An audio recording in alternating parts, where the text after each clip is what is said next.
Hello, and welcome to Jason Cavness Experience. I'm your host, Jason Cavness. The Jason Cavness Experience is brought to you by Cavness HR. At Cavness HR, we deliver HR to companies 49 or fewer people. Our guest today is Dr. Spencer Cohen. Spencer, ready to be great today? Yeah, nice to meet you. Dr. Spencer Cohen is principal and founder of Peak Strategy LLC, an economics and research consulting firm based in Seattle, Washington, specializing in regional economic analysis, international trade research, and U.S.-China relations. Peak Strategy LLC works with a diverse range of clients, including ports, economic development organizations, engineering firms, industry and trade associations, and local governments. Spencer brings 14 years experience in consulting, policy, and economic research. He's a 2021 to 2023 Public Intellectuals Program Fellow with the National Committee on U.S.-China Relations, an affiliate professor in the Department of Geography at the University of Washington. Thanks for being here today. I really appreciate it. Yeah, thanks for inviting me.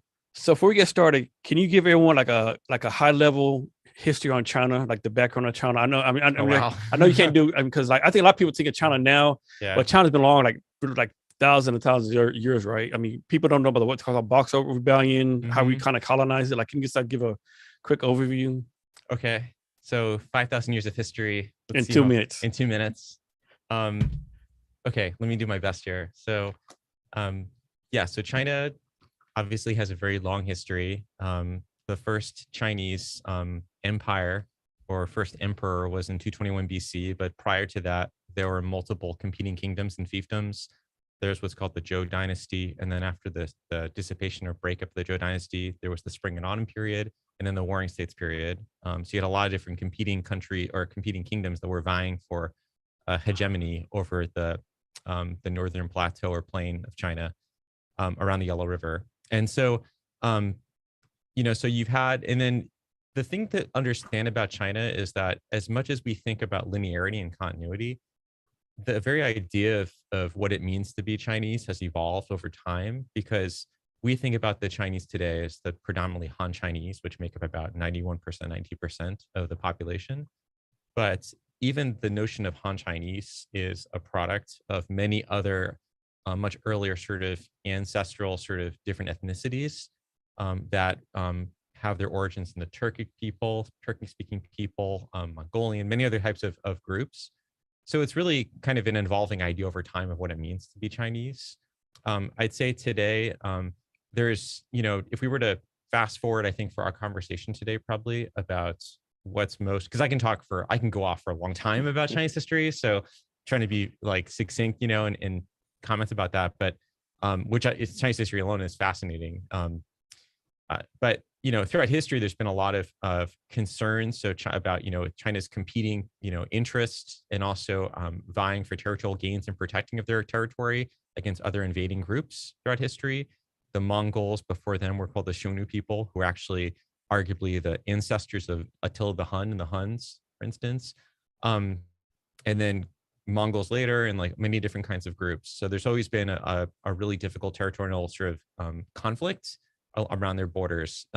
What I would say is so fast forward to modern Chinese history, because I think it's really important for this conversation, is that a lot of the modern Chinese identity or contemporary identity is really formed, or really the nationalist identity is really formed by events in the 19th century and early 20th century. So the last empire, the last dynasty that ruled China was the Qing dynasty, and the Qing dynasty ruled from 1644 until 1912 and 1911. And then after that, there was a period of this, upheaval, warlordism, and then eventually, the Civil War, and then the victory of the communists. But throughout that period, the kind of decline of the Qing Empire, there was, China really experienced what they consider to be what they call the century of humiliation. And that really began at the end of the the reign of Qianlong, who was the second longest ruler in the Qing Empire, about roughly 60 years. And China went through this long sort of descent. And really, it went from being among the most powerful states in the world, one of the most affluent, arguably, in many respects, to really falling way behind the West. China didn't have an industrial revolution like other countries, such as or regions such as Northwest Europe and elsewhere in Europe, and then the United States. So Japan had the Meiji Restoration in the 19th century that really pulled it out of like sort of the feudal period and helped modernize Japan in terms of industry and then militarily. And China didn't have that, it didn't experience that kind of industrialization. There were pockets of it, but not really at such a large scale.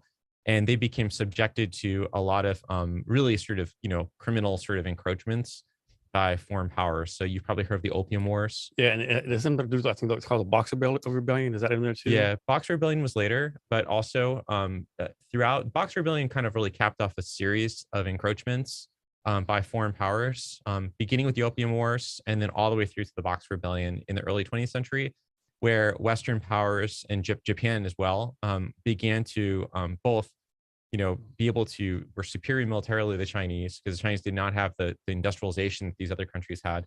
And then begin to ask for extraterritorial rights or demand extraterritorial rights, meaning that their citizens were not subjected to the rules of the sovereign country, in this case, China. They had those extraterritoriality benefits. And so you've a lot of the treaty ports or what became treaty ports along the eastern seaboard, as well as inland along the Yangtze River, were formed during this period. So Shanghai, for instance, was a pretty small, essentially like a village until the British claimed it as a treaty port after the first Opium War. And now that is really, if you've been to Shanghai, like the Bunds and along the Poo River, like all of the sort of the modern sort of modern European architecture, that all came about because of when the British and other foreign powers seized control and developed it as a treaty port. So I bring all this up because when we think about modern Chinese politics and modern Chinese geopolitics and foreign relations, and also modern Chinese nationalism, the leaders oftentimes invoke what they call the center of humiliation, which really was all these events. And then, of course, leading up to and after the encroachments of the Japanese much later, the Japanese seizing German ports after World War I that were supposed to be repatriated back to China, because China actually did side with the Allied powers during World War I, and were promised they would receive those ports back, or that territory that the Germans seized. And Japan was able to wheel and deal to get, for instance, like Qingdao, which is a big port in the eastern seaboard. And then the Japanese invasion of Manchuria in 1931, and then the broader invasion of the country in 1936, 1937, and all the terrible crimes that were committed by Imperial Japan and China. So that's really important to think about when we talk about China, and we talk about how do we view or talk about Chinese history, especially modern politics. You can't ignore this center of humiliation that they're always referring to. So I'm speaking generalities, but it's like in the US, if something happened like 2 months ago, we don't care about it, we forget about it. Mm-hmm. We have like no long-term plans, everything's like 2 months, or like the stock market quarters, where China seems like no more like, they remember stuff like literally hundreds of years ago, and the plans is like 10, 20 years in the future. Like, can you talk about more how China sees the world, how the U.S. versus how the U.S. sees the world, and how that affects our relationships with them? Sure. Yeah. So, China definitely has, they view their history in a large degree of continuity. So Chinese students, they really see like there's something unique and special about Chinese history.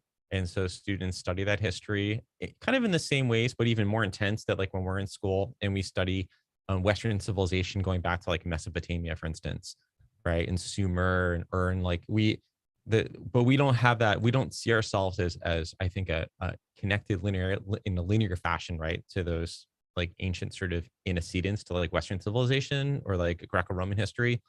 Whereas China definitely sees that connectivity, and they really that's part of how they view history. And I think it's a really beautiful thing in many respects, the way that they actually see this degree of continuity, and it permeates everything. It permeates their education system, but it also permeates their language in terms of like idioms or sayings that often are infused in dialogue that have their origins going back to like, different, ancient periods in China. And then I think that certainly like, so they often think about geopolitics as well in the context of history. And that's why when I mentioned before about like, for instance, center of humiliation, China is always thinking about, reclaiming what it views as like its rightful territorial sovereignty. And, that's why Taiwan is such a big issue, among other factors. When China tries to invoke, for instance, like its claims in the South China Sea, which has been a big kind of, inflection point or potential fissure point or flashpoint, They refer to what they call the nine-dash line, which has its origins in the Ming Dynasty. So Ming Dynasty was like 1368 to 1644. So, you know, and sometimes those are not well grounded or founded, but like nonetheless, like they see things in like a broader historical context. Thinking forward, I think that there is, so a lot of people talk about China having sort of, or the CCP, the Chinese Communist Party specifically, having kind of a long run sort of view of history and long run forward looking, right? Looking far into the future and strategy. I don't think it's in, I think it's true to some degree because but I think that a lot of that's inherent in the nature of communist parties. Communist parties as command economies, you know, have 5-year plans.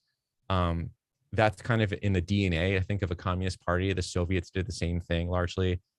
So I think that's part of it. There's been a lot of literature that's come out recently by people that follow, that China watchers, that has really skewed to sort of viewing China as having some grand strategy, or China having some grand sort of game plan and how they want to, you know, basically displace the US and become the dominant hegemon in at least the Asia Pacific and potentially even broader than that. You know, for instance, like there's been books by Michael Pillsbury, by Rush Doshi, and a bunch of other authors. I don't entirely buy into that. Because I think that I think people are reading too much into the intentions, or I think they're giving the, I, I don't think any government has the wherewithal to have that long of a game plan. They can certainly have goals, right? So reunification with Taiwan is a huge goal, and it's a massive interest, and it marshals all of the energy and you know, of the Chinese people, and it invokes nationalism. But like that's an aspiration and a goal that they hope to achieve, but it's not part of a long term to have some sort of like documentation that says that we're going to achieve this and here's how we're going to do it and we're willing to be patient. You know, China has a lot of problems they're facing now. I think that would interfere, right, or with any efforts to try to have a long-term plan. Does that make, I don't know if that makes sense or not, but It makes a lot of sense. So from your point of view, is the United States the only reason, one of the reasons like they haven't tried to take over Taiwan yet? Because I think we have a treaty with Taiwan. yeah, so we have what's called the Taiwan Relations Act, which that authorizes the U.S. to provide aid to Taiwan, including lethal aid. So we do both aid as well as more often the case, like sale of like, you know, weaponry and war material to Taiwan to defend itself.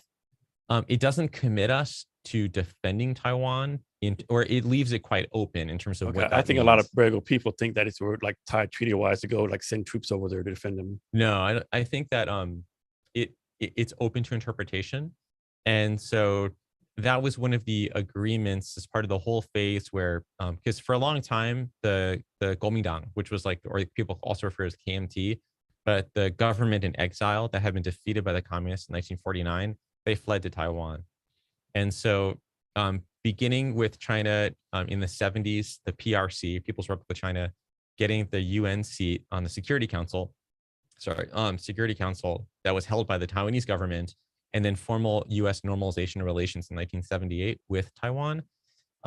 You had Taiwan kind of lost its status in the sort of international order as an actual recognized nation, or as the rightful government, I should say, because for a long time Taiwanese never tried to claim that they were a separate government or separate country, I should say, but they always claimed that they were the rightful governments of all of China.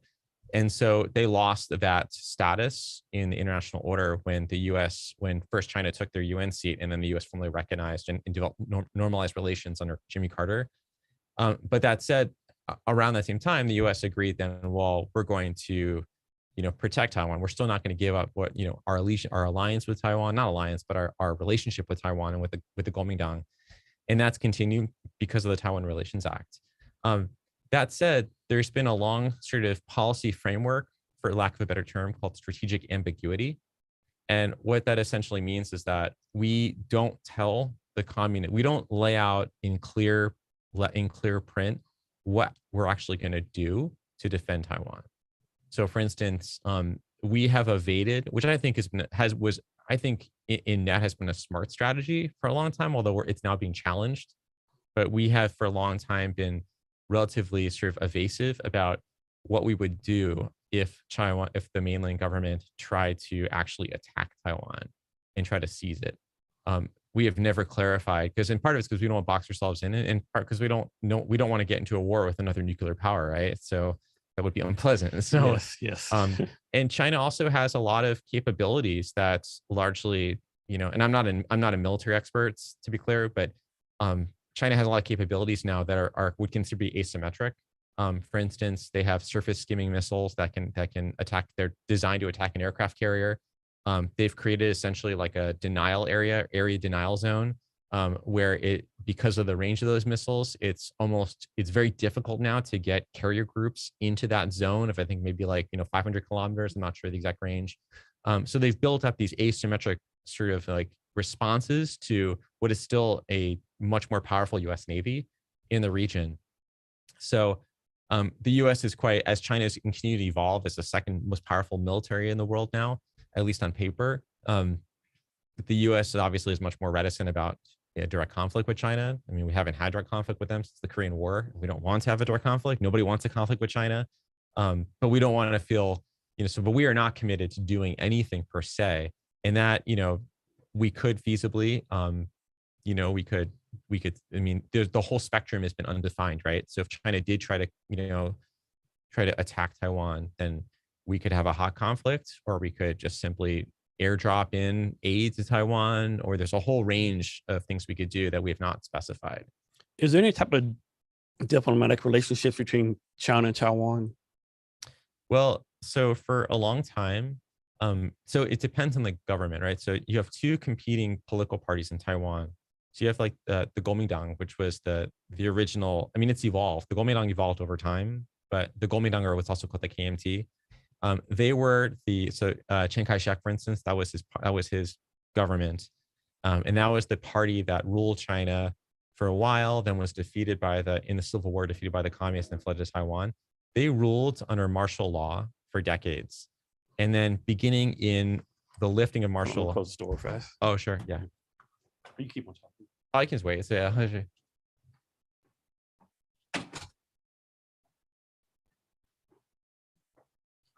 So the KMT ruled under martial law for a long time, and then beginning 1980s began to open up democratic institutions and remove martial law, and then you had this now flourishing of a highly vibrant, highly robust, incredibly open democratic society that we have today in Taiwan. The KMT is still a powerful party, but they're losing ground to this other party called the DPP, which is typically more associated with independence movements. The KMT would never accept the idea of Taiwan independence. And so the KMT, despite being historic, arch rival or enemies of the communists, actually developed, made real strides in building diplomatic relations. So KMT officials under like the Minzhou administration, which is the last KMT ruler, had visited Taiwan. KMT officials had gone to Taiwan, and had, to mainland, and had some dialogue and discussion. Taiwan and China are incredibly tied economically. Some of the earliest investments in China after it opened up, began the reform period opening up under Deng Xiaoping, and all the foreign investment, much of it was actually from Taiwan. However, the DPP has long been associated with a skew towards supporting independence, and the Communist Party will not accept that. So there's better diplomatic ties with the KMT, but the DPP, it's very, very fissured and very tense because of that, because of the move towards independence. And they've not declared independence, but they've been, they've been viewed as much more of the independence party and seeking much greater autonomy and independence, and potentially, if they were unfettered, would declare independence potentially. Now, isn't Taiwan like one of the big makers of chips in the world? I know there's a chip shortage. Is that like a high percentage come from Taiwan? I think the very high, much more advanced chip foundries are in Taiwan. Yeah. Okay. Yeah. So like Taiwan is like the TSMC is like one of the most important, if not the most important, chip producer in the world, and it's not because of all chips, but it's the really, really high precision, highly advanced chips that are the vast majority are those foundries for fabrication are in Taiwan. So now, like in Korea and North Korea, like no one really like goes back and forth to travel, but I'm guessing in Taiwan and China, people can travel back and forth pretty much when they want to. Mm-hmm. Okay. Yeah, yeah. There's direct flights. A lot of people in Taiwan. I mean, there's an indigenous population in Taiwan, but then there's a lot of people who either, and they're getting much older now, but like, or they're starting to die off, but like their descendants came from the mainland. So especially from places like Fujian province, and then all over China, especially. And anyone who was like part of the KMT army during the Civil War that fled went to Taiwan for the most part. So So let's suppose, I mean, two scenarios. One scenario, somehow Taiwan became a fully independent country. China did nothing about it, or vice versa. Taiwan become part of mainland China again. mhm. Would anything really change? Like economically, Mm. domestically, it sounds like they're pretty much coexisting already. Like, would anything really change? Well, that's a hard question to answer because the only right now, so on the first point, if Taiwan became an independent country, that would only come about likely through, or it would likely only come about after a pretty terrible conflict. Um, I there's the Chinese government, the mainland government, has really invested much of its legitimacy in the public's eye in really two things. Right now, they're out of the communist era. It's still a communist party, but like we're in like the sort of like the post Mao era. One is economic stewardship, so that their legitimacy, the two pillars, economic stewardship, they are the party that's going to that it has been and will continue to guide the Chinese people and Chinese economy towards modern, or sort of affluence and continued modernization. And so that's one big pillar. And the argument is that if you had another party in place or another government, we would not reap all the benefits. We would not be able to have all the benefits that we have because of how we, the Communist Party, were able to kind of steward the economy into this this miraculous growth period. The other pillar, though, is nationalism, and central to that is Taiwan. If the Communist Party, and this is just to explain why I think that first scenario is unlikely, if the Communist Party has really, I think, indoctrinated the population to believe that, and the population believes this too, but I mean, I think they've really helped amp that up, like indoctrinated over decades, that Taiwan is an inseparable part of China.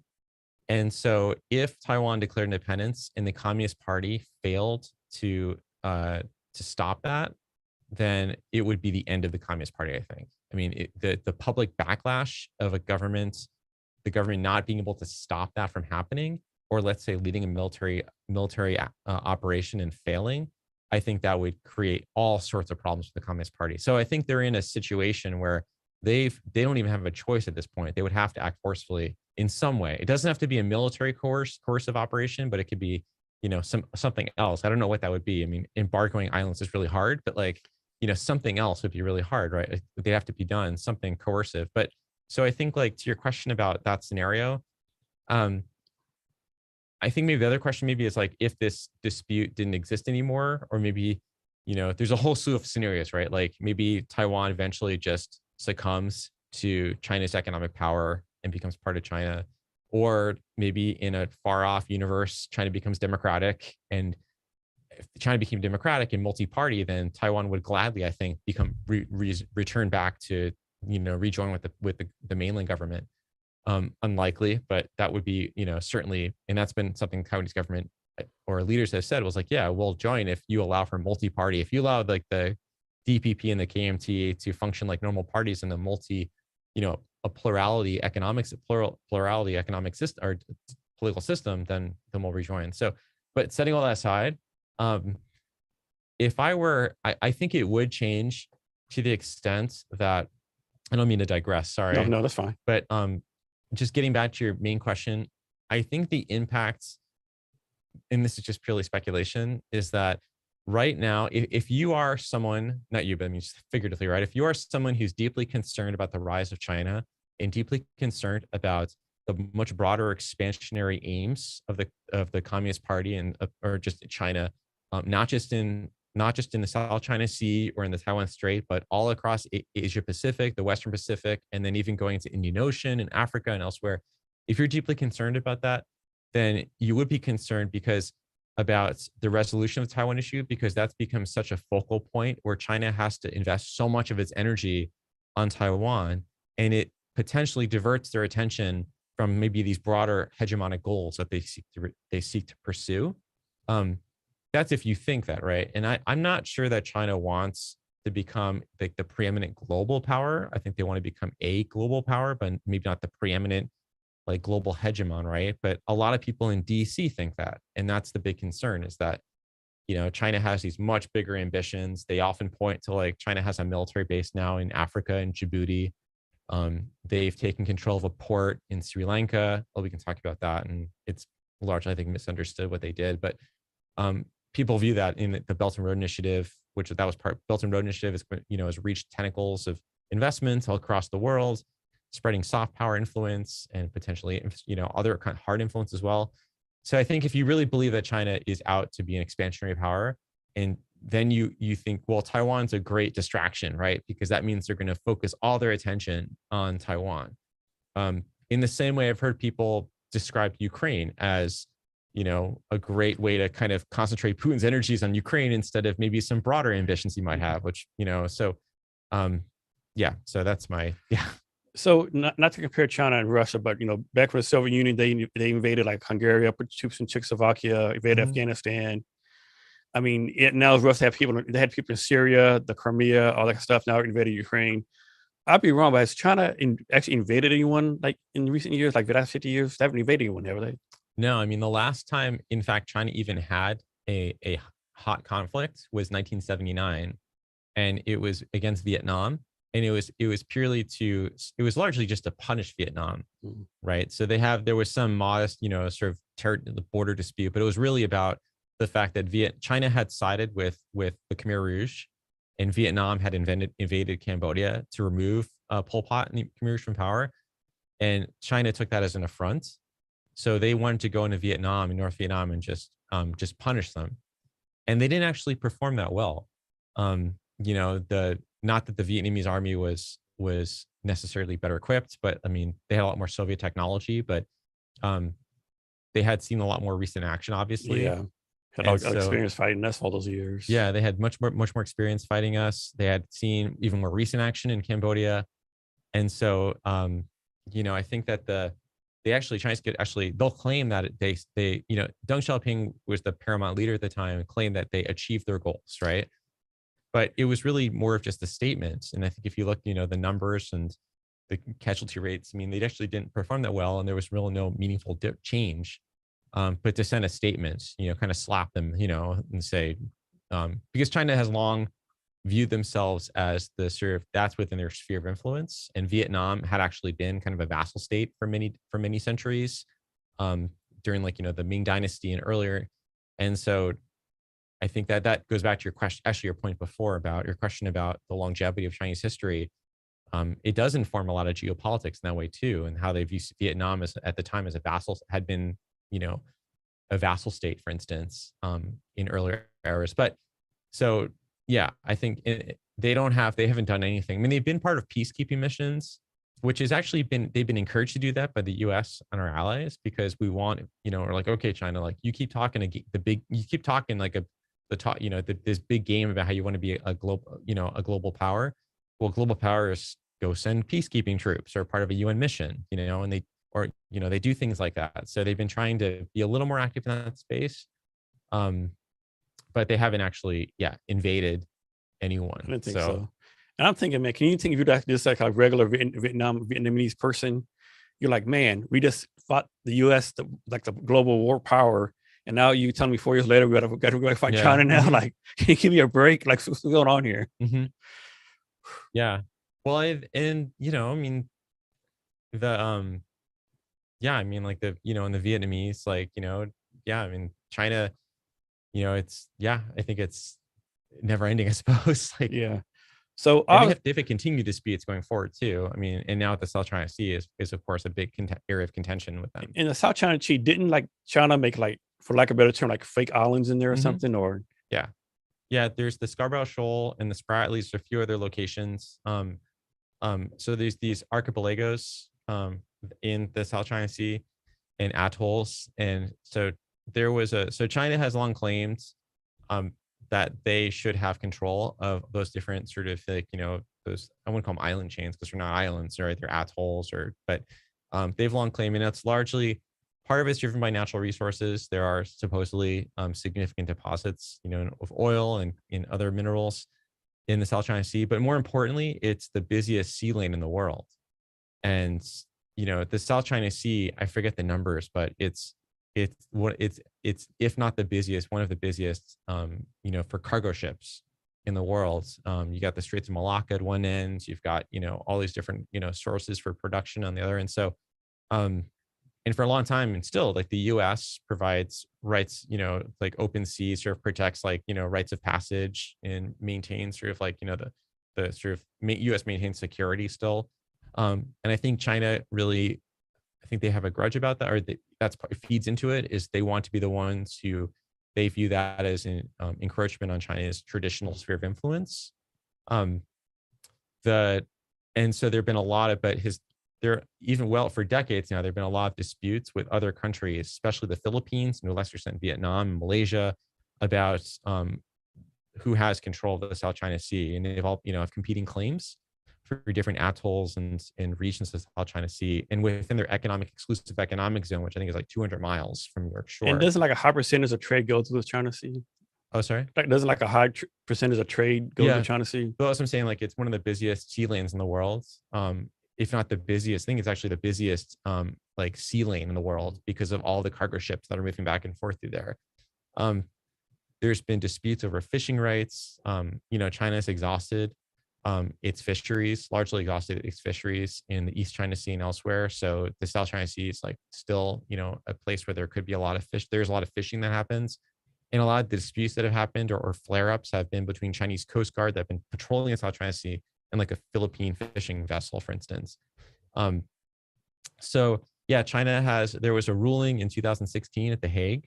I'm forgetting. It's the international. It's a tribunal. It's a court for maritime court for oceanic maritime claims, and it's just that China basically just completely ignored it. So the ruling said, this was in The Hague.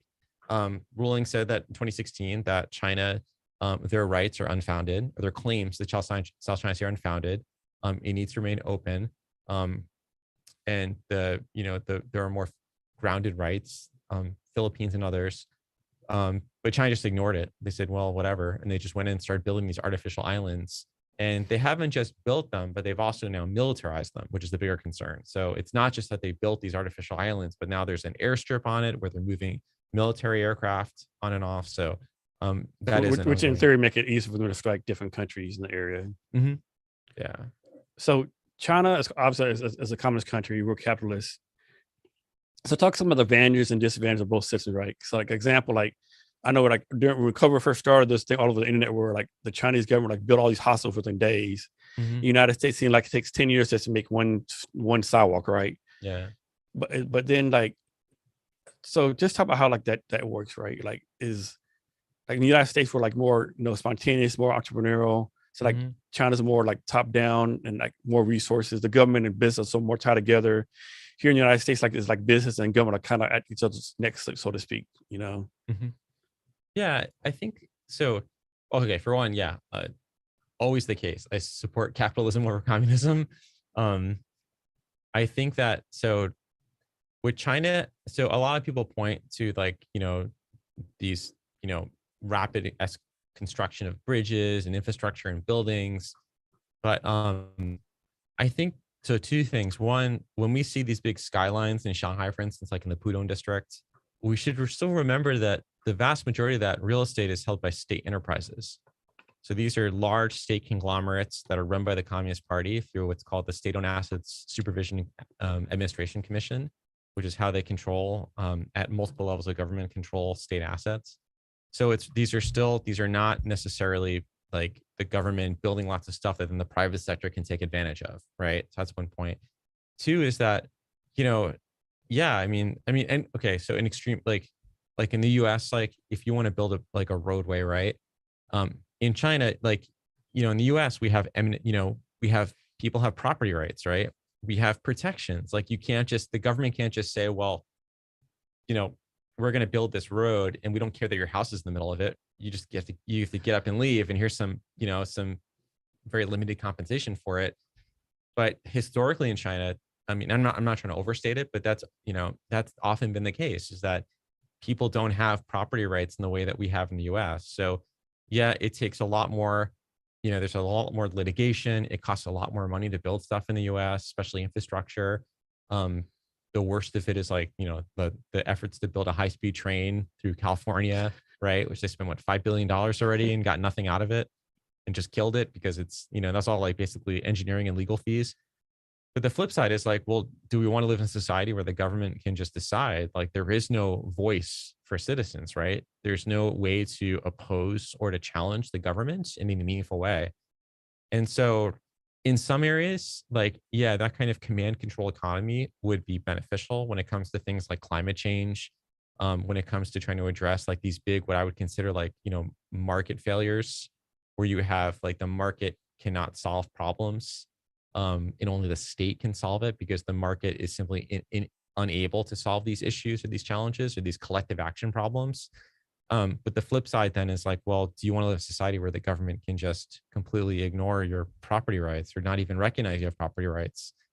So there's the difference, and a lot of the, part of it too is because the Chinese society is still. I mean, when we go to China and when you go to China and you see like all the gleaming skyscrapers and you see all the vibrancy and the consumer culture, it at first glance it's like, oh, they've embraced capitalism, but only to a degree. Like, the government still has a lot of control over what one would consider like sort of the factor inputs or key sort of production inputs in an economy. So, government still controls through various institutional mechanisms, control where you can live. It's really hard they have what's called a household registration system, which makes it really hard to move to a different city. Um, that's why we have all these like, migrants, and we've seen hundreds of millions of migrants that are in the cities working in factories, but are not actual legal residents, even as much as they'd like to be legal residents of those cities. They eventually have to go back to their home village. The government still heavily controls the finance system. Like all these big banks, like ICBC, which is Industrial Commercial Bank of China, was at one time was the biggest IPO in history, but still the government controls 51% of it. So they still follow what the government dictates about how to, their lending practices. And so, and same for land. Like people don't own land in China, right? If you live in a village in a collective, is what it's called. The collective owns the land technically, which is run by a village party secretary and village committee. And then when that land is converted to urban land, so they tear down, your dwellings, they rip up the farm, they build a skyscraper, and then you get some sort of compensation. That land underneath the skyscraper is owned by the state. So when the government controls all those things, it's much easier to basically go and be able to build these really top-down directives about how to build bridges. So next question: is like the talent level of the U.S. government and China government different? What I mean, like in the United States, people like Elon Musk, Steve Jobs, Mark Zuckerberg, they're not in the government. They're like entrepreneurial or doing different stuff.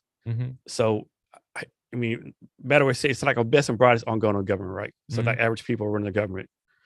Is the best and brightest and the best talent in China actually in the government and making these decisions? That's a great question. I think that used to be the case. So in the pre-reform era, the best jobs, the best opportunities for professional growth were in the party. Ever since the reform era, that's continued to broaden, so that now you're seeing there's a lot of talent in China. I mean, and not just people who are educated overseas. Like China has some top tier universities now. They've got lots of domestic talent in the tech sector, in the auto sector with electric vehicles, in clean energy, in in medical devices. Like, so there's a lot in manufacturing. Like there's a lot of great, and there's a lot of really entrepreneurial people in China. Like there's the Jack Ma's of China, right? Or like the Pony Ma, who runs Tencent and so forth. And so you've got really, really impressive Chinese companies that compete with, all these many of these US companies. I think the difference is that, there's a bit more encroachment and infusion of the party into the private sector. And that I think compromises sometimes the entrepreneurialism of a lot of these people. And that's become the government's been making more of a push to reassert itself into these different industries in the last couple of years. And so I think that's kind of potentially compromised some entrepreneurialism. It's also had the effect too that when the government tried to clamp down, because the banking sector is still very heavily skewed towards lending money to state enterprises. And so a lot of entrepreneurs who want to start companies often have to go to what's called the shadow banking sector, or sort of like the unregulated or much less regulated banking sector, or credit markets, which mean higher interest rates, which mean less, oversight, a lot more risk on the part of the borrower and the lender. And so when the government really cracked down on the shadow banking sector because of how unregulated it was in the last few years, that really helped to further dry up capital available for entrepreneurs. So China's got lots of talent, but the entrepreneurial space is a lot more difficult to operate in, I think, than in the US. So Spencer, the trade deficit, is that something we really should be worried about? And then should we be worried about that? It seems like everything's made in China, or is that just the way globalization is nowadays, and we shouldn't be concerned about those two things? Yeah. So I think that there's a lot of not confusion, but there's been a lot of characterizing of about what a trade deficit is, and then also what are the risks of a trade deficit. So first thing is, like, when we talk about a bilateral trade deficit, right, like US-China trade deficit, that's not really how trade happens anymore. In other words, like, trade is a multilateral activity. It involves many parties, many countries.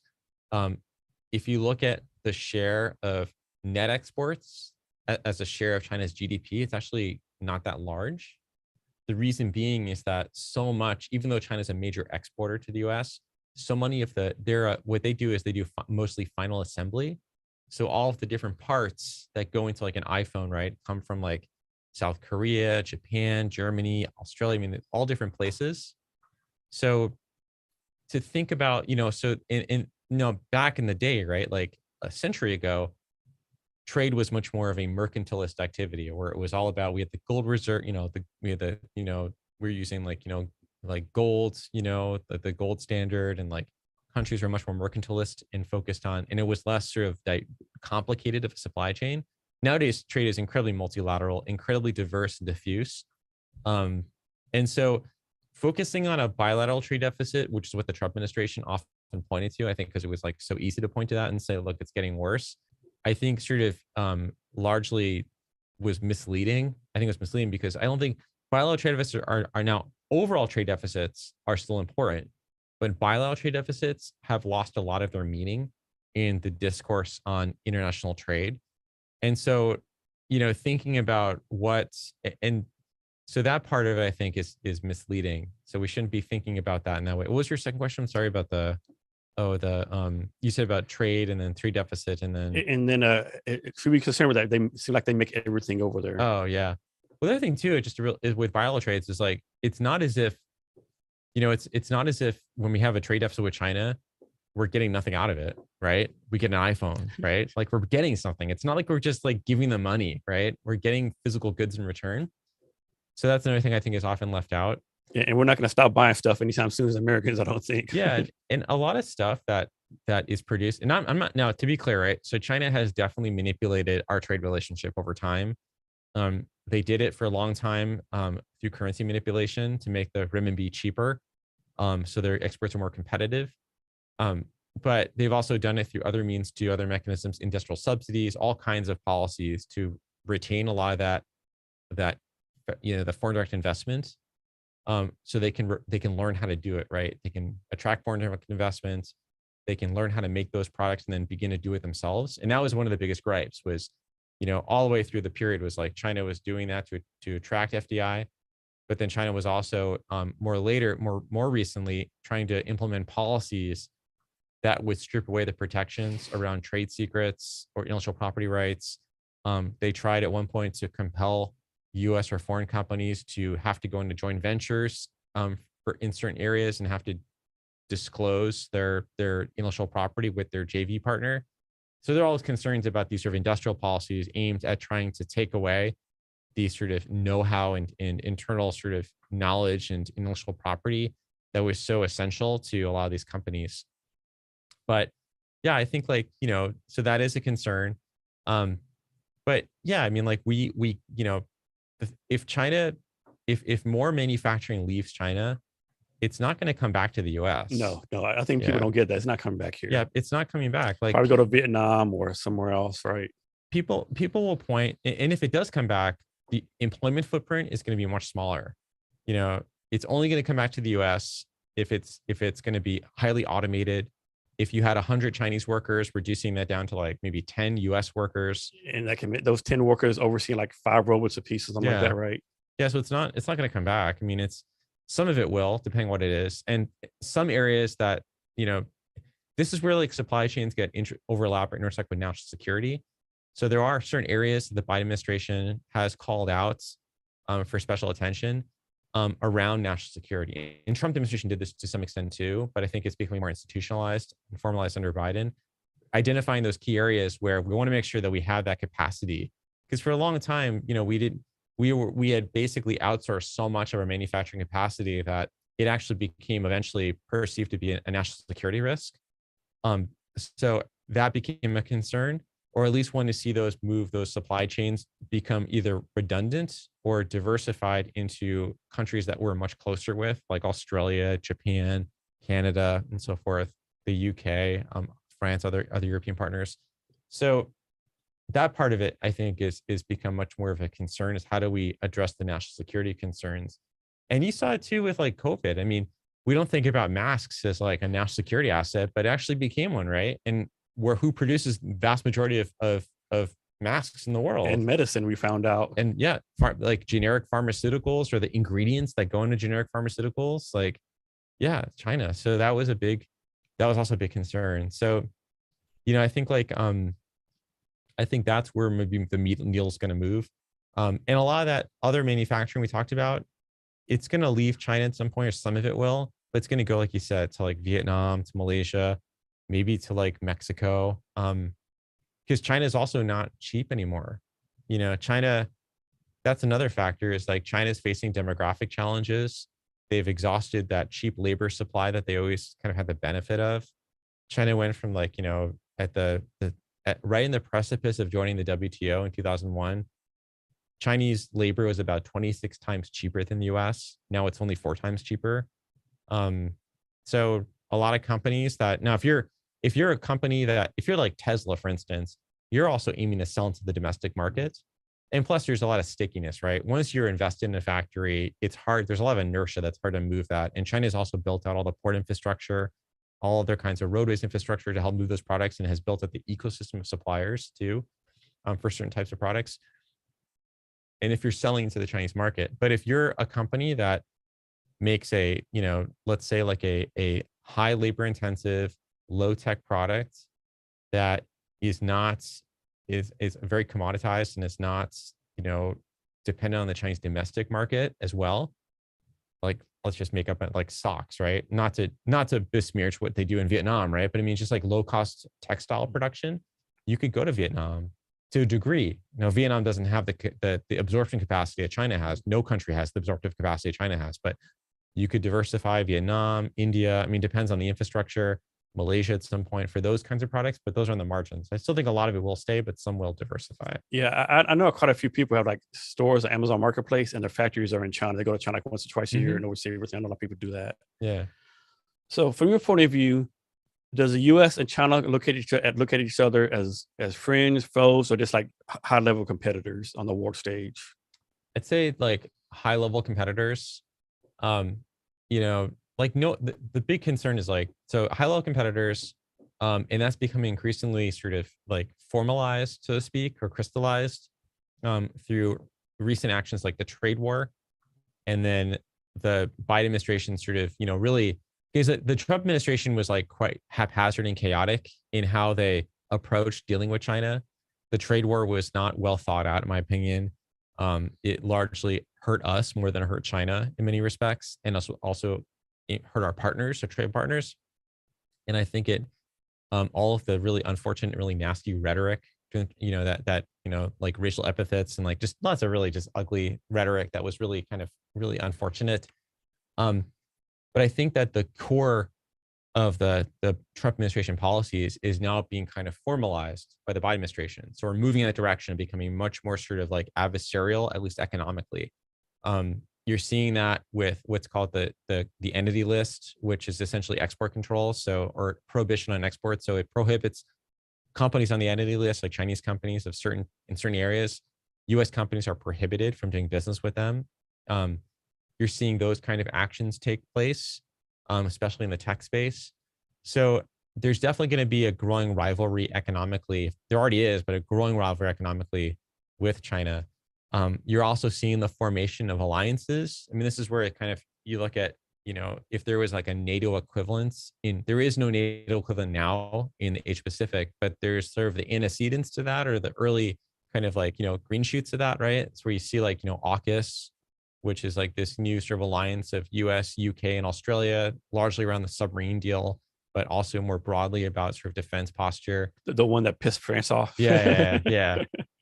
And that France, I mean, I think if they'd be pissed off anyways, but I think that they were offering an inferior product to begin with, and with a much longer time frame that was not, it was not relevant, or it was less, it was increasingly like, I don't want to say obsolete, but it was increasingly less useful compared to like nuclear submarines, right? And what we hope to achieve in our objectives in the Asia Pacific.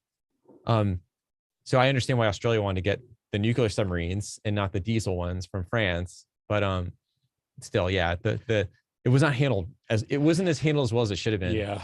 But that, and then also, the Quad, which is this alliance, quasi alliance between like US, Australia, India, and Japan, which was pretty dormant for a long time and was sort of like this very sort of ceremonial kind of, really didn't have a lot of teeth to it, is now beginning to become a little more crystallized. They have more formalized and institutionalized with like, like with meetings, like structured meetings and a timetable. So I think those in Japan self-defense force Japan's beginning to reassess, right? It's how it wants to use its, the sort of its constitutional limitations on how it can project its military. So you're seeing a lot of this sort of begin to form. And I think China's quite worried about that as well, is what if there was a NATO type structure in Asia Pacific, and how would China respond to that? Because of concerns China has about being of containment is often a phrase used by Chinese. And so, I think that there's, where's it going with that? Anyway, sorry. So I think that there is a growing adversarial. I think everyone, let me put it this way. I'd like to think that policymakers in DC appreciate and understand the risks of conflict. But then I hear people in DC, like in the last couple of weeks, calling for implementing a no-fly zone in Ukraine, right? And I'm like, okay, well, maybe they forgot a few things. Like, that's easier said than done. And that's more like, we're all obviously like really, just horrified by what's happening in Ukraine, but it's like, no, we're not going to open up an opportunity for like US aircraft and Russian aircraft to get to go into combat, right? Like, no, that would be awful. That would be, the servers are going to say, oh, there's a NATO fighter jet. Let's back away. Let's back away. That's not going to happen. So you hear people like that in DC or elected officials in DC talking about this, and you're like, okay, well, I should reevaluate my assumptions about how cognizant people are in important positions about, our risk with China, right? And the risk of conflict with China, because that's something where we most definitely don't want to get. Again, because nuclear powers, two largest militaries in the world now, no. Good thing about the U.S., anyone can get elected to Congress. The bad thing, anyone can get elected to Congress. Right, exactly, yeah. Mm-hmm. So who are the allies of China? Well, like their go-to, like we can always count on Britain, of course, and Australia. Like who can China count on? And not counting North Korea, of course, but do they have any allies? They say, hey, we're about to go do something. You have our back. I'd say it's maybe the other way around more. There are countries that assume that China has got their back in some ways, like Russia. Although there's a lot of questions now about how robust, despite the fact that they made that declaration right before the Olympics on February 4th about the limitless relationship, the limitless friendship and alliance, how that's already kind of proving potentially be a real big headache for the PRC. But certainly, I think, Pakistan and China have had a long history. Pakistan arguably got the technology for the bomb from China. And they have, but I think that a lot of in North Korea, but North Korea is again like China. China has this long-standing relationship with North Korea. They fought for North Korea, right? There are many Chinese soldiers that died in Korea. So North Korea is kind of like this little brother to China, but they're also a really irascible and The little cordial brother they keep down the basement, hidden away, but banging on pots of pans the whole time when you're trying to sleep, right? Yeah. Like they're just this incorrigible, like, right, just like very like difficult and can cause a lot of problems. But you know that they do have this, it's almost like an obligation. Their political systems, despite they're both still Leninist party structures and Leninist political systems, but they're so divergent in terms of people's consumerism and rights and abilities. I mean, North Korea is like China in the 1960s. I mean, North Korea is so far behind, and they become a headache. So it's not as if China can count on North Korea, right? It's the other way around. Like North Korea depends on China, and what really, including actual shipments of grain and fuel over the Yalu River. And so, I think that like maybe this is me being idealistic, like because maybe I'm not a realist, right? I'm more of an idealist in some ways, but I think that the US has like, and we have lots of warts, obviously, and imperfections, right? Lots of problems in the US, but we have the best we have the best form of governments in the world still. And despite all our problems and how that's being challenged, but like, and we have this like in Western alliance, I think despite all our differences with our allies, we have like a big idea, right? Like there's a unifying concept, right? Which is democratic institutions, you know, belief in basic human rights. And we don't always abide by that, right? But at least we have like that is a transcending idea, right? China doesn't have a big idea, right? Like China doesn't have this idea, like, I mean, China has authoritarianism, right? And it's increasing authoritarian, autocratic, you know, sort of Leninist party structure. What did China and Russia really have in kind, right? They used to be enemies, right? Yeah, They fought each other, right? They almost went to nuclear war with each other in like the 1960s and early 70s. So like, you know, China, so what they have in common is that they both have an adversarial relationship with the US. The enemy and my enemy is my friend or something like that. Yeah. What does Pakistan, China, what do the Pakistan and China have in common, right? They both have a something, especially but with China, adversarial relationship with India, right? They both share a lot of border with India. So they have that connection, right? So I think that like China's relationships with its allies are much more sort of like transactional and much more fungible.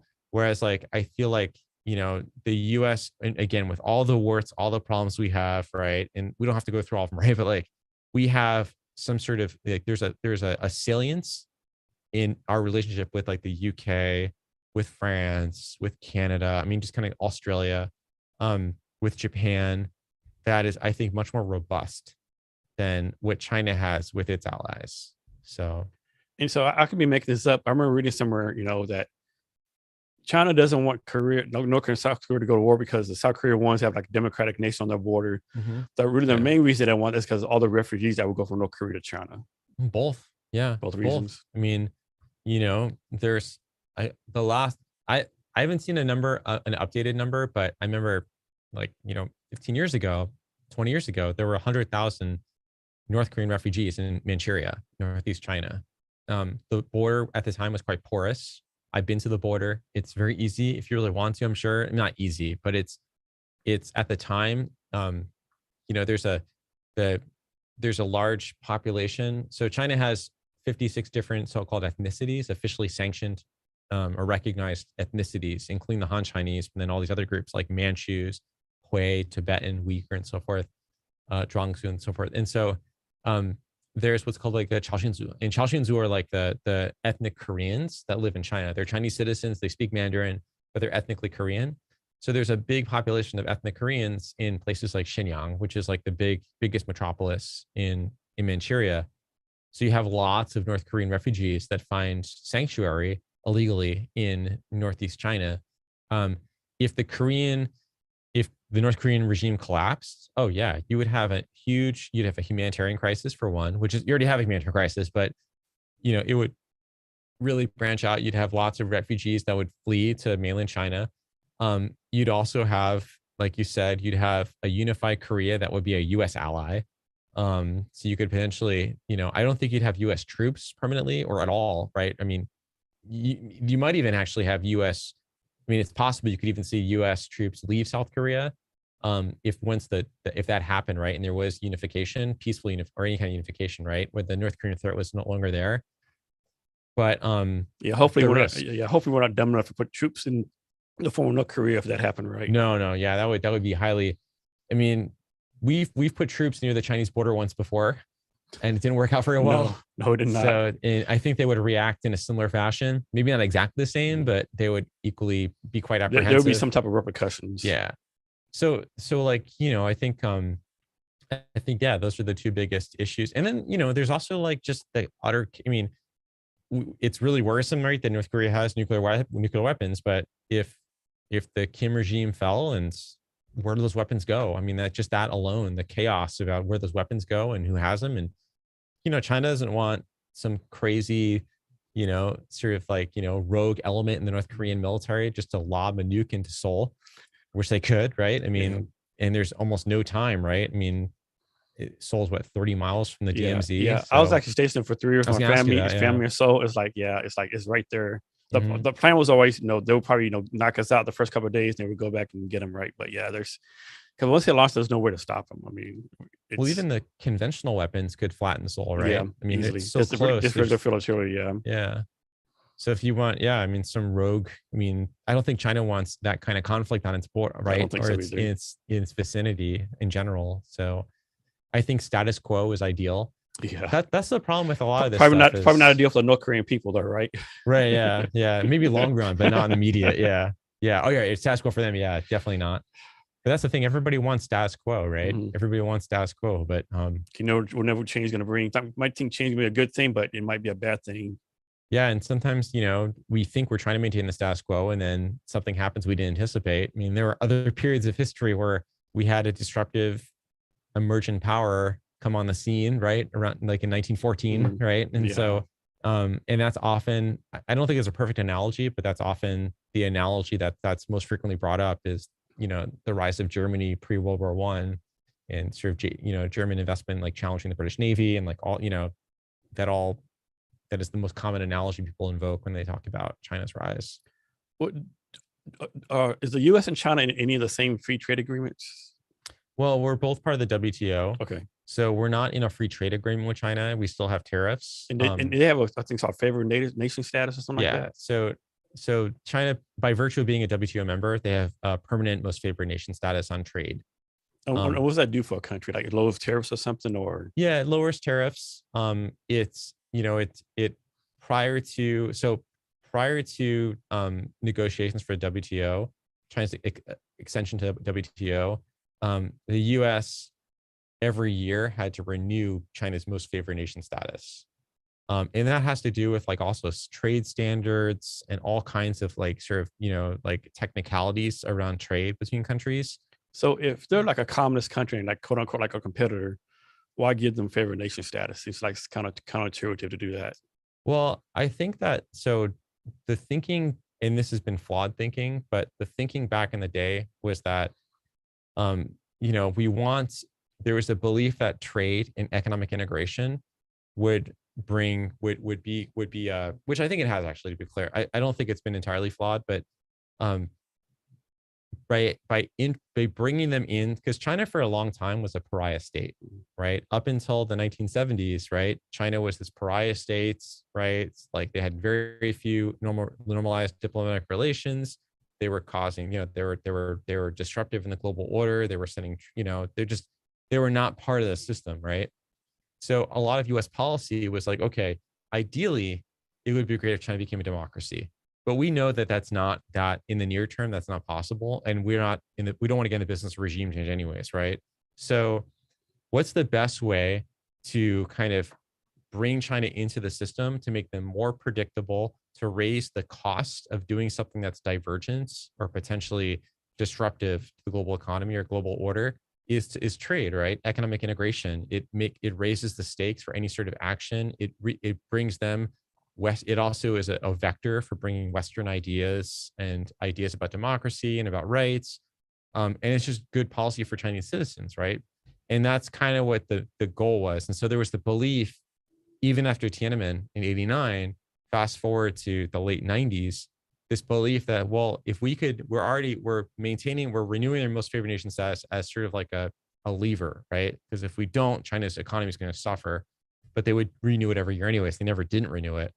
So if we bring them to WTO, we bring in a new layer of institutions and rules and norms that China would have to abide by that makes it more predictable, and also gives us more access to the Chinese market. So it's good for everybody, right?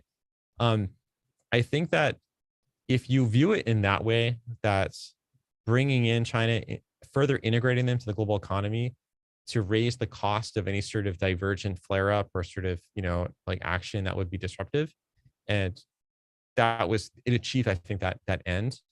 I think people have been dismayed in some corners, in US policy corners, who were part of that sort of fervor and movement to get them in the WTO back in the day, because they thought that, well, this is going to reap even bigger dividends. Like there's the peace dividend, and there's like the idea that China's could become more like us in the process. And the Communist Party will become, I don't say weaker, but it'll become much more open to different ideas and potentially, a plurality at some point, or at least not a democracy, but at least some kind of pluralism.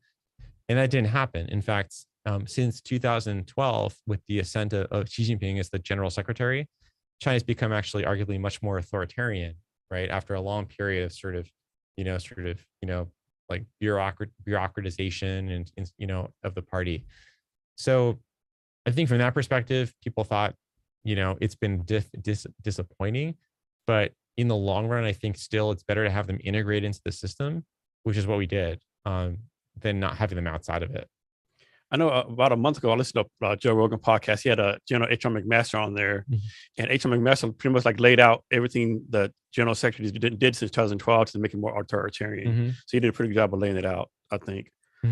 So talk about China and Africa, right? Is that a dangerous thing? Or they, like people say, they're there, like, the quote unquote take advantage and take out all the resources and take advantage of the people there. What's your take on that? Yeah, I mean, so the main sort of framework by which China works in Africa is through what's called the Belt and Road Initiative, which you've probably heard of. But it's China's the BRI. It's like it was started in 2013. It sort of fizzled a little bit in recent years. But it's kind of like General Secretary Xi's like big pet project, right? It's part of his legacy. It's been enshrined now in the Constitution, and it's this whole idea. So it's China's essentially answer to the World Bank and to U.S. and Western powers, like soft power. Now when I say Africa, are they actually in every single country in Africa, or just certain countries? I'm sure they're in some. I'm sure they're not in some countries. I don't think they're in every country, but they're quite active in Africa. It's mostly it's mostly through infrastructure investments. So it's mostly through the Belt and Road Initiative. So China helped establish what's called the Asian Infrastructure Investment Bank, and then a few other institutions to kind of support infrastructure investments in the region. And then they brought in that with the Belt and Road Initiative to cover Africa. So China has made a lot of investments in Africa in infrastructure, port developments, airports, roadways, bridges, but most of that is funded not through direct aid and grants, but through lending to those governments. So it begs the question about if these, the World Bank arguably needs to be broader in scope, but if the World Bank is not willing to fund these projects because perhaps, at least in some cases, they're not economically viable, and then China comes in and says, we'll fund it, it creates a problem because these are loans. If these are an economically viable projects, then they're not going to yield the return on investment that's going to allow those countries to pay back China in a timely manner, or according to the original, sort of like agreements, agreements of the deal of the debt. So there have been accusations that China is engaging in what's called debt trap diplomacy. I've heard that. Yeah, I've read that. Where China will lend money knowing that the recipient borrower cannot pay it back, and as compensation, they have to collateralize. As part of the deal, to collateralize like the project itself or the land, and then China eventually seizes it and receivership of that land, and then they use it for other purposes. Or maybe the person in power gets a whole lot of money, and then when he leaves Yeah, power, the people in the country get caught holding the bag, so to speak. yeah, that happens. The port of Hambantota in Sri Lanka is sort of the poster child of that, where and that one actually happened prior to the Belt and Road Initiative, but it got kind of rolled up into Belt and Road Initiative. And a lot of analysts point to that and say this is a classic example of ditch diplomacy, where the Sri Lankan government wanted to build a port. China funded it. They couldn't pay it back. China then seized the port under like a 99-year lease and now operates it. But even that one, I think, is misconstrued, because I think that the Chinese didn't intend to seize that port. I think that there was a lot of corruption, is my understanding, in Sri Lanka. And there was really even no need for a second port. The port of Colombo was actually underutilized, and it's going to be a competitor port, the port of Colombo. And so it was a wasteful decision on the part of the local government, or the national government, to try to elicit Chinese investments and lending to them. So it was China kind of did not properly scrutinize the borrower and the project, and now they kind of are stuck with it, right? Because there's also concerns, well, because of China's growing rivalry with India, this could be a naval base in the Indian Ocean. I don't think that's the case. I could be wrong, but I suspect that China kind of fell into it on this one. But I mean, that is a big concern, like you said, is like a lot of these projects are not being funded either, maybe because by the World Bank, because they're not actually viable. Not that the World Bank has the best records per se on evaluating, right, and appraising projects, but like these are not products that wouldn't be economically viable, and China's coming in. So it right from the get-go, it's gonna be harder for the borrower to repay the debt. Or it's like, there are other reasons, whether it's corruption or misguided sort of, thinking on the part of the local government that wanted this project. Either way, it's really messy. And I think, and that's why I think China's actually, they saw it as a means of trying to expand their influence into these other parts of the world. And then China also was, under Mao, China saw itself as part of the, like the leader of like the non-alignment movement, leader of like the third world, the developing world. They saw themselves as really playing a pivotal role in that. And I think they still do. So being in Africa is kind of symbolically important to them, because they do see themselves still as like sort of like, leading like, the global South and being an important like player. So Spencer, so the Belt Road Initiative, is that like pretty much like the second coming of what's called the Old Silk Road, like the kind of the same thing? I think they invoke that, but ironically, the road is actually ironically, when the Belt and Road, the road refers to the sea lane. Okay. And then the belt refers to the overland. But it's a whole mishmash. It's almost like it's a framework. It's an umbrella framework that almost anything can fall under. So a lot of state enterprises that are in the construction space or rail space will argue for the importance of their project overseas, in the context of, it's like, oh yeah, we want to do this, but it's because we're doing it because it's Belt and Road Initiative, which is what like Xi Jinping really cares about. So therefore they get, they get the credit they need from the state banks to do it. Whereas if it was not they didn't frame it in the context of Belt and Road, maybe they wouldn't get the money for that. But it's so varied. I mean, you have these big corridors of investments. So you've got Africa, but then more importantly, arguably the most important corridor is what's called the China-Pakistan Economic Corridor. And that links, because Pakistan, borders China on the west, China's western borders. And so they're trying to basically build largely energy supply lines overland from China, from northwest China to the port of Gwadar in the Sea of Oman, or Gulf of Oman. And so a lot of infrastructure investments are being installed to support those energy supply lines. And there's been a big backlash, because even Pakistan, the current prime minister was like, we don't need this. Like, I mean, we understand, yeah, China wants to hedge its bets because they're worried about, if there ever was a conflict with the US, for instance, like US controls the sea lanes, so they need overland supply of energy if there's any kind of, partial conflict, whatever, or flare up. But we need, development is not just about building bridges. It's about human developments. It's about healthcare, education, those kinds of things. So there's been a bit of a pushback now, but that is, yeah, like what it's generally about. So I know it seems like a lot of Chinese students go to American colleges. From what you can tell, your point of view, does the average Chinese citizen think highly of the United States? They think of like where a place to go and make a better living. What's like an average Chinese attitude on that? Yeah, I mean, I don't want to overgeneralize, but I think in general, I mean, the average Chinese person, like they don't think like the Communist Party. I mean, they have the same sorts of aspirations that people around the world have. Um, Many Chinese that come to school here, they like being here. They want to be here. They enjoy the freedoms here. They also enjoy the economic opportunities here. Even though China's become a much more affluent country in recent years, there's still a lot more opportunity in the US and a lot more freedom to pursue things they want to pursue in the US. So people, yeah, I mean, everyone that, like my wife is Chinese, she likes it here. Like, and she was a student here. But I think, most people that come here really, I mean, the reasons they go back, I mean, many people still have a strong sense of patriotism and love of their country. So they want to go back.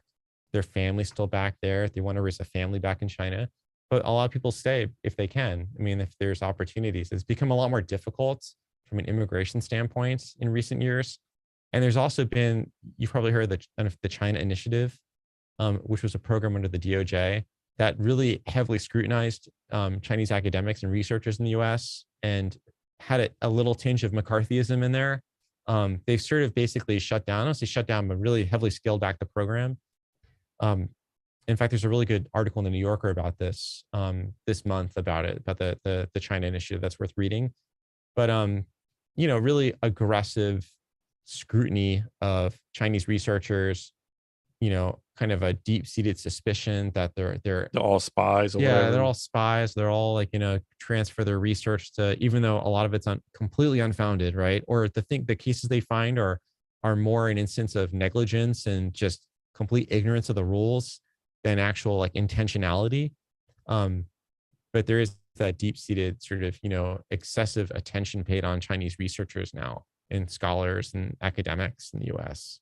So change the subject a little bit. Can you talk about what is economic impact modeling? So it's basically like, it's essentially like if you're in industry or any sort of economic activity, let's say like you're Boeing, right?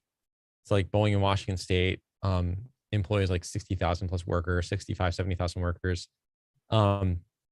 Economic impact modeling models the broader impacts on the economy of that activity. So you have like what's considered direct activities, which is your direct impact, which is Boeing, right? Let's say Boeing has 65,000 workers in Washington. That's your direct impact, 65,000 workers. But you might also want to know, well, what about the supply chain? What about all the upstream suppliers? Like when Boeing buys carbon fiber materials from a supplier or tooling equipment or hires like an engineering design service for a certain part in Washington State, that creates lots of other jobs in the economy. So we call that indirect. And then you also have all these workers that work at Boeing or work at their suppliers that go purchase household goods with that income they earned while employed, right, through these activities. So they might go buy their groceries, pay for gasoline, go dine out. And so all the jobs at restaurants and like, grocery stores that are further supported. So that's what it is. It's kind of like this like ripple effect. We often talk about like a multiplier. So there's a multiplier effect. Like for every one job at, let's say Boeing, there's like a total of like 2.5 jobs across the economy that are somehow tied to Boeing, either because they work at Boeing or they're a supplier, or they are in an industry that Boeing employees spend their money at. So basically, if someone gets hired at Boeing, actually 4 people get hired because of economic. But if someone gets laid off of Boeing, that means probably 2 or 3 other people get laid off too. Yeah, you can look at it both ways. So when people talk about the economic importance of an industry, often for advocacy purposes, like they have a tax policy they're advocating for, or there's just some kind of, they want to really elevate in the eyes of legislators, typically why this industry is important, they often turn to like an economic impact statement to evidence that. So you're fluent in Mandarin Chinese. Is it actually Mandarin Chinese or just Chinese or just Mandarin or? That's Mandarin. Yeah. And is it as hard to learn as I'm thinking it was to learn? I mean, I was never really good at languages, but so I had to live in China to do that. Okay. But once you live there, I think it's just the immersion. I mean, I took more formal training too, but you have to, because Mandarin is like really intonation based. So there are different tones, and those tones can have wildly different meanings based on the tonality. So, you have to kind of be there, at least for me, like I have to be there. I have to immerse myself and hear it all the time. And then, that's, it's a language I think you have to really And then of course, I think the added difficulty is just the characters. So it's a lot of memorization of characters. Unlike, like you can't just look at a character and figure out like if you haven't recognized it, right? I mean, there's sometimes there's like you can kind of guess because it has like maybe the radical is different, but the main components is the same as another character. So you can kind of guess how to pronounce it within a range, but it's not like learning Spanish, right? Or any sort of like, alphabet, Romanized, phoneticized language. Like, And how often do you go to China? not recently, unfortunately. In fact, the last time I went there was 2018. Okay. I mean, So, you go for like just a couple of weeks to do business. You stay there for a while. it ranges. Like I've been going back and forth since 2001. So I lived there for a while, to study the language, and also I did my doctoral fieldwork in China. So spent a lot of time there doing research. And I've spent long stints as like a language student in China through like formal programs. Um, and then like as I mentioned, my wife's family's from China, so go back and visit family. Um, and then for some business too, some business trips. So yeah, just like, it ranges. I've gone for a week, and I've gone for like, I've stayed for a year and a half. So it just ranges. But I haven't, unfortunately, I would have gone in 2020, but then, and then, I mean, I could go now, possibly, potentially, but then I have to like, if I only have 2 weeks and I have to quarantine for 3 weeks in China in a hotel room, it's not really, math doesn't work, right? So No, it doesn't work at all. Can you talk some about the supply disruptions going on right now across the world? sure. Yeah. So, um, I think that there's been a lot of, so obviously everyone's like paying attention to it, but, there are really a couple main drivers as I see it. So you've got, factory closure. So let me step back. So in 2020, a lot of retailers in the US did not, like, we live in a system, right? That's like just in time logistics. And so a lot of retailers on the margins really even though they do maintain some inventories, they let those inventories dwindle because they had no certainty about what demand was going to look like, right? Because we're all cloistered in our homes, and like, no one knows if this is going to be the end of the world, or like, so a lot of uncertainty. The first couple of months of COVID were like quite shocking. I mean, just the numbers, right? Like the unemployment rates were just like abysmal and unprecedented, right? So we're living in a new paradigm. And then, so a lot of retailers like let their inventories scale back or diminish, right? And then all of a sudden, and then you combine that with people's behavioral changes. That meant, because then people were made whole from the fiscal stimulus programs, right? The expanded unemployment insurance. So a lot of people were actually, in some cases, even getting more money, right, than they earned when they were working. And so people's spending power picked up again pretty quickly. So so people were able to spend, but they shifted because they couldn't go out to eat. And even if they could, right, or do outdoors purchasing, consumption, like they were reticent or less willing to do it all the time. So people shifted their consumption skewed more towards physical goods they would buy on like e-commerce platforms. So you had this like behavioral shift in consumption, and you had the retailers scaling back a bit, their inventories. And then all of a sudden, and on top of that, you had, intermittent factory closures overseas, that create a lot of problems, like in Vietnam and China, that really disrupted a lot of production.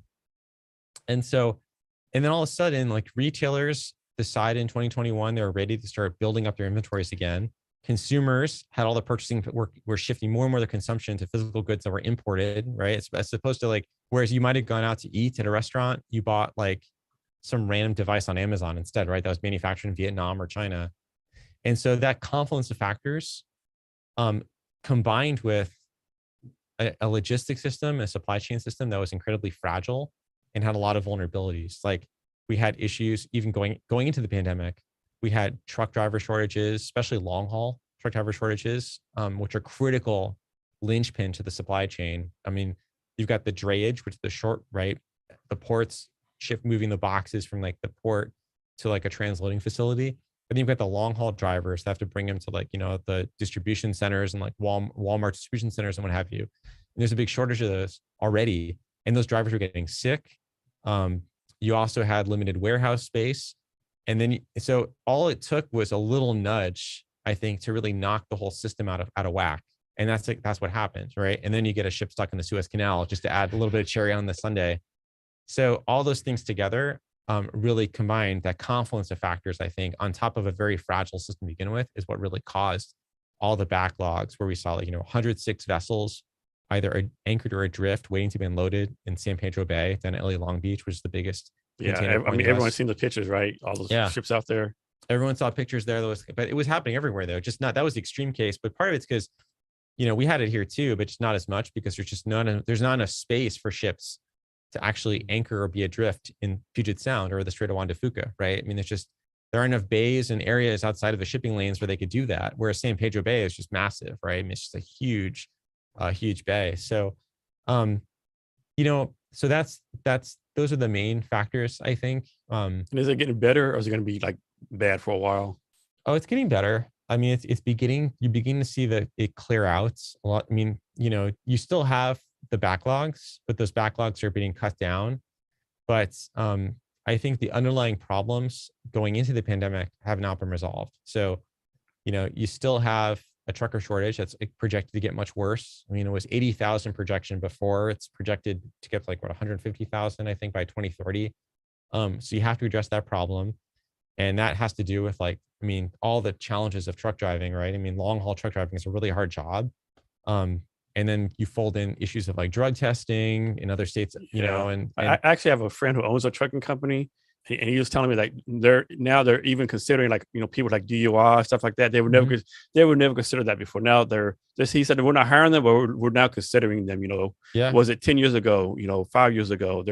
Before it's DUI, you don't apply. Now they're even considering that, which is a big change, I think. And what do you do about like drug testing, right? Because some states legalize cannabis, some don't, and then how do you negotiate that? And the problem too, it's you have it's a hard job to begin with. You have hard limits on how much they can drive every day. I think it's 11 hours.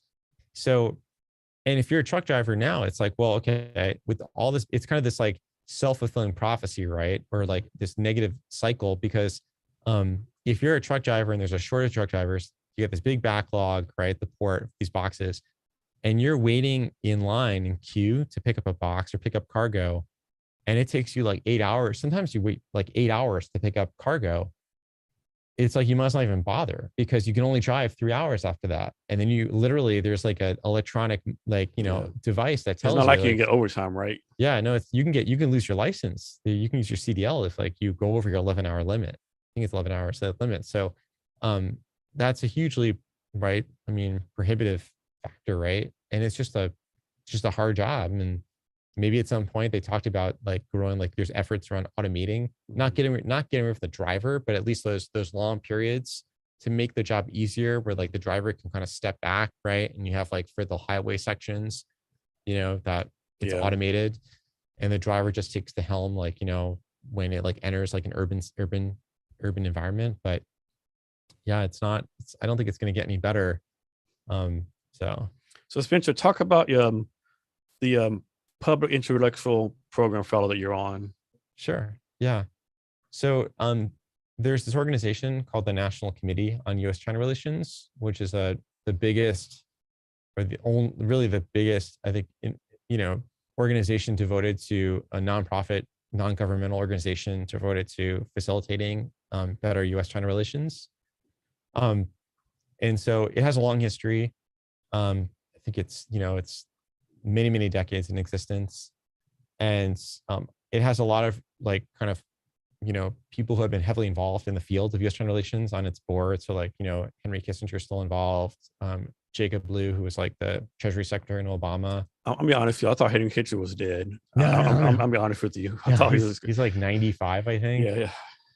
And I've not met him, to be clear. I just say I just, these are the people involved. Lots of interesting people are heavily involved and have a really impressive resume in China are involved. And so they have this program. I'm the 7th cohort, and it's called Public Intellectuals Program. And it's a program designed to encourage academics mostly, but anyone involved in China who's really steeped in China and U.S.-China relations, to really make their research and make their findings accessible to a broader public in order to facilitate a more informed discussion around U.S.-China relations.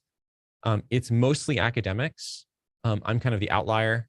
Usually it's like maybe 3/4 academics who are like really kind of ivory tower, like heady research on very specific areas, whether it's like history or political science or economics or sociology or geography. Um, I have a PhD, but I'm not an academic. I mean, I'm affiliate faculty, but I'm not on an academic track. I'm a consultant. So usually there's like a few people who are like outside of academia who are also part of the group. So those would be in my case, like in my cohort, it's like me, there's a naval commander, and then there's like a investment firm. And this like a government agency, a nonprofit, It's for-profit? non-government. Yeah, Okay. nonprofit, NGO. And so they do things like it's a 2-year program, although, yeah, it's a 2-year program. And we have a series of workshops in DC. And then I just last weekend, we had one in San Diego. I'm guessing it's pretty competitive to get accepted. Yeah, it's pretty competitive. It's a really great program. It's a really excellent program. Do you have to be nominated by someone, or you apply? How's that process work? You apply, but you have to have like referrals. Okay. So, yeah, and it's just they teach you, like, you learn, you interact with it. Part of it is like interacting with other public intellectuals. So people who are, whether they're in like working for like think tanks or in academia, but with like a really like prominent voice in the public domain on US-China relations, interacting with them, having them talk to you about their experiences and what they do, and also like training. So learning about, how to write, how to really, what are best practices for engaging the public, how to really hone your message, to get, because, instead of, people's eyes glazing over, right, when you talk about a bunch of like, sort of ivory tower abstract concepts, getting to the main point. And then, yeah, just like talking to people like, who are in policy as well. So when we were in DC for our last workshop, we met with a lot of people from like, State Department, Defense, National Security Council, US Trade Representative Office, and all sorts of interesting people who are directly involved in policy, to learn about what kind of information do you need to help to, what are you looking for from it, from all these different areas of expertise that we offer, like what can we offer to you to help inform your work. So Spencer, recent years, seems like, the word intellectual has to have this negative connotation, right? For whatever reason. How do we get back to the page? No, we need intellectuals. Intellectuals lead our country. They move us forward. Being an intellectual is actually a great thing for our country. How do we change that? Yeah, that's a big question. I mean, I think so. My interpretation, and it's just mine, right? Like, but I think that there's been a big backlash against expertise, and and we saw that. I think there was a part of it was I think a class. I think that people generally, not always, but there's a perceived class division between people who have the time and energy and just resources to like go to college and get a PhD, right, or whatever, and those that don't. And I think that those people, the people who are in that group of like highly educated, they became kind of like almost cloistered off, and they were not listening to like what the rest of the world, the rest of the population was experiencing.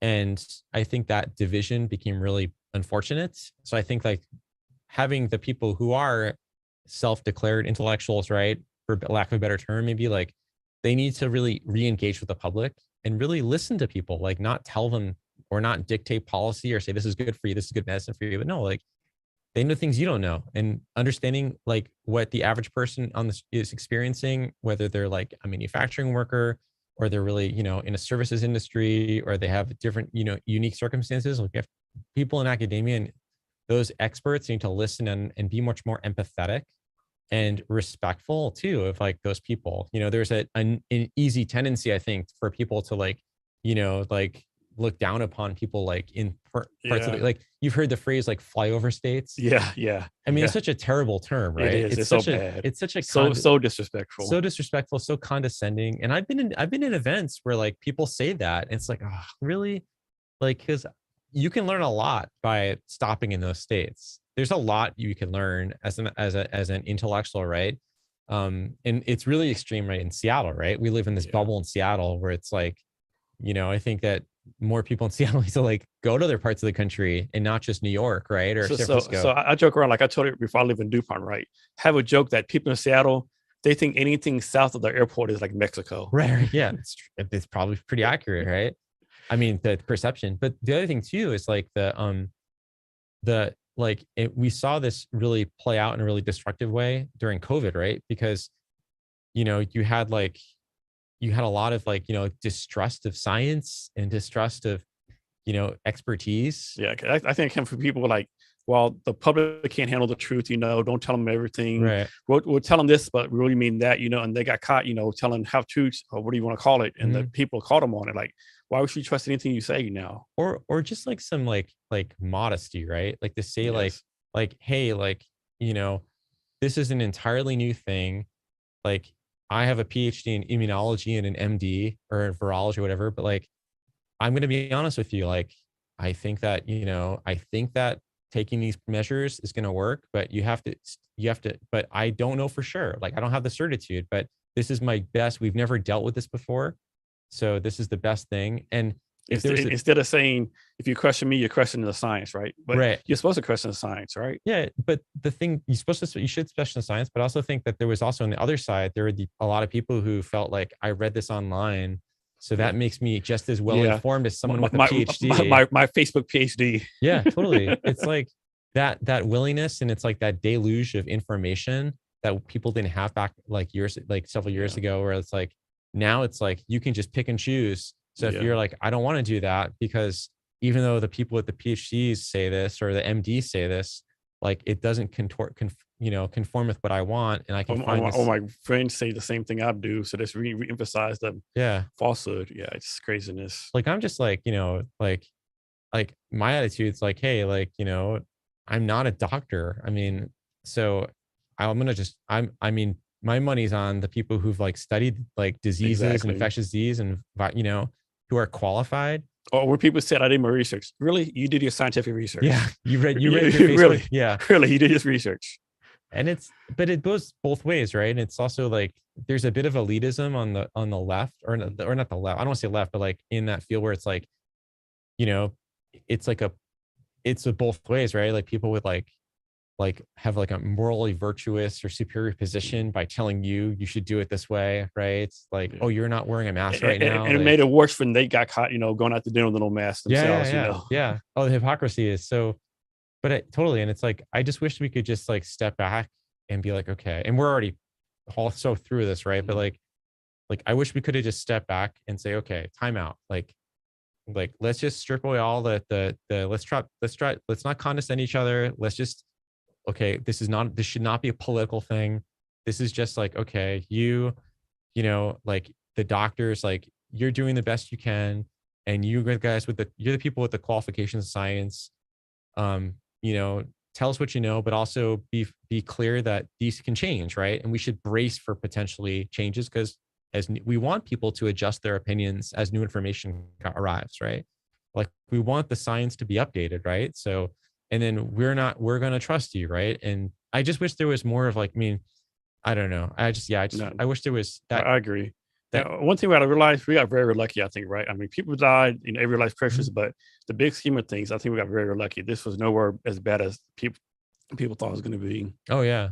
Yeah, absolutely. I mean, but then but I don't know how many Americans ultimately died from it, but like, I forget the numbers, but yeah, I mean, it could be much worse, right? Mm-hmm.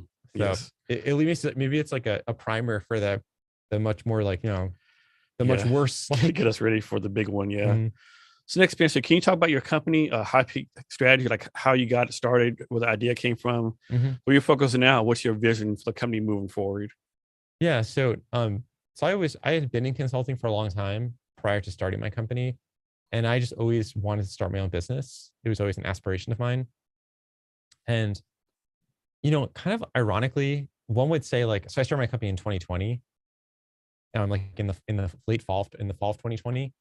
And which is typically not a good time, one would think, to start a company during a global pandemic. But actually, that's the best time, because back in 2008, the great says like Airbnb started, all the Instagram started. So statistically speaking, that's actually the best time to start companies.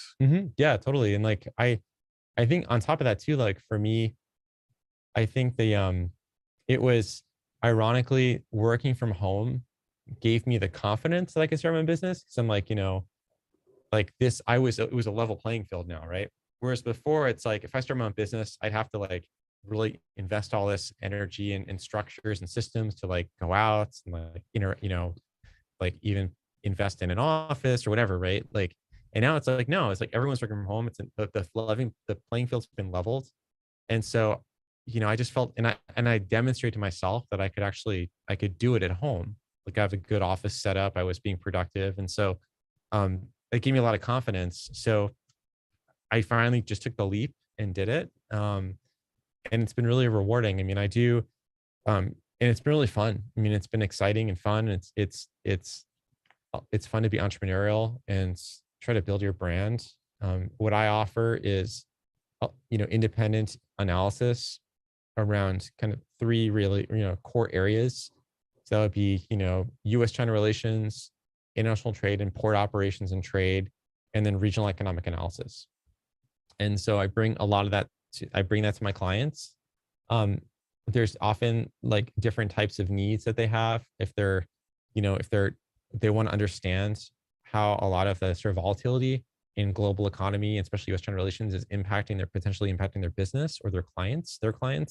I offer a narrative or an explanation and sort of an explanation and an understanding of like the potential risk factors that could play into their operations and what they should be aware of. When it comes to port operations, it's helping them, whether it's understand their impacts or, understand like supply chain disruptions as well. I've done a lot of work around lately, what impact that's going to have on them long term, how that might inform a broad understanding of the trends and what that might do to their business or their operations, and whether that could potentially result in changes in trade flows over time and cargo shipping flows, and how that would alter their business. And then for regional economic analysis, a lot of work at the local level, with not just governments, but also industry associations who have a need to demonstrate what their impact is on a community or an economy. So, I've worked with like, the wine industry. I've worked in, with ports. I've worked with other like manufacturing. I've done work with the tech sector. And then in my earlier life, when I was working with another firm, I was doing, aerospace, maritime, agriculture. So just working in all these different industries to help them, really build the right messaging and analysis that they need to advocate for different policies. So how do you find your customers? It's been kind of funny. Like for the most part, they found me. It's been really like fortunate because, I mean, I definitely try to, they find me, but I am quite, I don't say aggressive, but I should be more aggressive. But I try to be like in the public domain as much as I can. I write op-eds. I'll Yeah, go I saw out. on LinkedIn you do a lot of stuff on LinkedIn. You do a lot of op-eds, a lot of public Mhm. speaking Yeah, a opportunities. lot of public speaking opportunities. All kinds of kind of And are your engagements. customers mainly in the Seattle area or across the West Coast, across the nation? Mostly like the western half of the U.S. So I've worked as far east as like Port of Houston. So I've done work in Texas, Arizona, Colorado, California. Most are in Washington State, but I try as much as I can, just because I find it really interesting to work in other parts of the country. Try to get out as much as I can to like further and further east and south. And so, yeah, and then as well as like some work in China as well with some consulting firms in China that I've worked with. Do a lot of Chinese companies bring you on to help them come to the United States? Not now, just because I started my company during the pandemic, and there was like complete dry up of any sort of FDI, and the environment for foreign direct investment from China really dried up because of the sort of kind of like worsening U.S.-China relationship, and the climate for U.S.-China relations really soured. And then the Trump administration implemented a lot of rules that made it more prohibitive or difficult for Chinese firms to invest in the U.S. So you didn't see as much of it happening, but mostly just with the U.S. companies trying to, and some Chinese companies have tried to explore like, well, how has like, for instance, like tech policy, what is the current state of U.S. tech policy towards China in terms of like, what is our policy in the tech space vis-a-vis China? And so trying to unpack that for them and what direction it's moving in. So, I mean, obviously don't tell the details, but do you charge by the hour, by project, or just a combination on case by case basis? Just depends how you Yeah, it just charge. depends. Like I have like an hourly rate that I'll charge if it's something very like, kind of a la carte, or like they have like a set of tasks. But most 99% of the time, I will scope a budget for the project based on their needs, and then we'll agree on that price, and I'll execute on that, and you just get billed based on deliverables, which is more comfortable for me because billable hours are useful in some areas, but oftentimes there's a bit of it's just easier to just like I'll use a billing rate to compute what I think the budget should be for a project, but in the end, it's much easier for me just to bill on deliverables. It feels better too. It's like Yeah. here's like there's like three deliverables for this project, and so it feels better as a consultant to say like I've given this deliverable, and you compensate for that. So How do you decide what projects to take on, what projects not to take on? um I think it's like, so I've almost pretty much always like, whenever someone's like approached me about a project, which in fact has been most of the case, been really cool. It's like, I, I seldom ever actually, which is maybe not, I don't know how sustainable this is, but almost all my work has been based on referrals and direct sole sourcing. So people will just come to me with a project because they hear about me, or they know me already, or they've been referred to me by a colleague or a client, which has happened a number of times. And so they'll come to me with the project. And so I'll just work with them, and I don't turn those down. Sometimes those projects are outside of like what I see as my core value. Or I shouldn't say core value, but maybe where I really want to go directionally with projects, and where I want to see the vision of the company, but I also really want to make sure that I help them and help their needs. So, so I don't turn those down. It's really more on the if it's a public project, like a public, government project where there's an RFP process, I'll evaluate if that project is aligned with, one, if it's something I want to do. I mean, I'm quite busy now where it's like I can actually decide not to pursue stuff because I feel like I've already got enough on my plate. Um, and if it's not a project where I either really want to do it and or see it as perfectly well or really well aligned with my skill set and my offerings, then I just don't pursue it. Spencer, is there anything that I should have asked you that I haven't asked you yet, or anything else you want to talk about? I don't know. You've asked me a lot. I don't know. Cool. Can you share your social media for you and your company so people are going to reach out to you? Sure. Yeah. I'm actually embarrassingly not that involved on Twitter, although I know I should be. So I won't give that yet. I'll post at some points. But I'm on LinkedIn. You can just look me up on LinkedIn, just Spencer Cohen. I'm on LinkedIn. You can also go to my website. It's called highpeakstrategy.com. And that's where you can learn about my company there as well. So, and to our listeners who have a social media on the show notes, you can find the show notes at www.cabinetshrblog.com. Be sure to subscribe, rate, and review the Jason Cabinet Experience on your favorite platform. So, Spencer, we'll come to the end of our talk. You have any last minute advice or wisdom on anything you want to talk about? No, just think like, thanks again for inviting me. It's been really fun. And yeah, always happy to re-engage on this stuff and have further follow-up questions, and just stay engaged, I guess, in all these topics. So yes, thanks for the audience. And to our listeners, thank you for your time as well. Remember to be great every day.